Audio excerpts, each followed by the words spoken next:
Hey, so I've got another story for you guys. This one's a little bit sad, but also a nice one. Um, it's because something sad happened, but it was actually really nice. So, a few years ago, one of my really close childhood friends died, and it was really sad.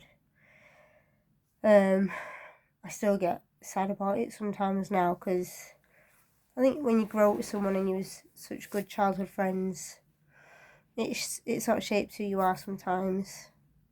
And when you lose the person, it's like you've lost a piece of your childhood. It's really sad.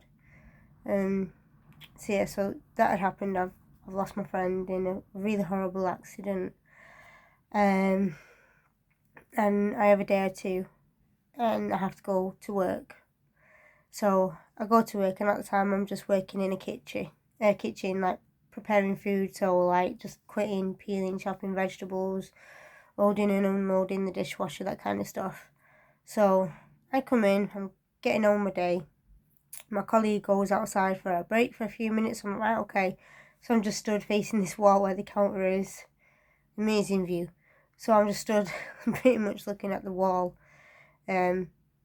peeling carrots and potatoes, I think it was. And the radio was always playing in the kitchen. So I think it was Rihanna that came on an umbrella. And it just caught me. I started crying. Well, I did quietly, like, no, because I don't know when my co-worker's coming back in. I can't cry. I'm at work. I'm not doing it.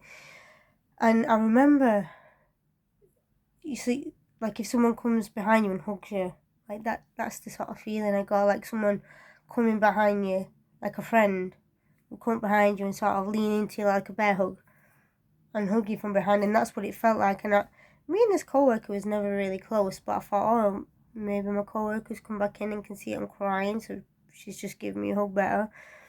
But I didn't know how to react because I didn't know who it was, and no one had said anything. But it was definitely, I felt a hug. I was being hugged. So I just stood still for a minute. I thought, oh, that's really nice, thanks. And as I go to turn around and say, oh, thanks for that, I needed a hug, there's no one there. There is no one there. No one has come in or out of this room. So the other door that you'd have to open to get in is a really heavy fireproof door. And also it's in my line of sight. So I saw no one had walked in through that door. But the kitchen door my co-worker had left to go on a break is like a back door. And it's always left open in the summer because it's really hot. But no one, I couldn't see anyone coming or going. So I'm stood there feeling and looking really confused. And while I'm feeling confused, my co-worker comes back in off break and goes, oh, yeah, right, you finished with that now then? I was like, yeah, pretty much finished now. I said, oh, have you just come back in now? She said, yeah, I've just round the corner. So I was like, right, okay, yeah, here's the stuff. And I just tried to crack on about my day like nothing had happened. But I know for a full fact that someone had come behind me and hugged me. Like, I can't explain it. You know, you just can't move because someone's holding you, not in an aggressive way, but in a comforting way, like you're being held. And I definitely felt it. And I did remember feeling shocked because I thought, this doesn't feel like Fiona, it feels like man's arms. So I definitely think that it was my friend, because it was a boy. He had come, that was his way of saying goodbye. And trying to make me feel better while I was getting upset. Because I was thinking about him, because the song just made me think of him. And yeah, I think that was just his way of giving me comfort and letting me know he was there and saying goodbye, pretty much. Because since then I've not had any experiences like that, at least.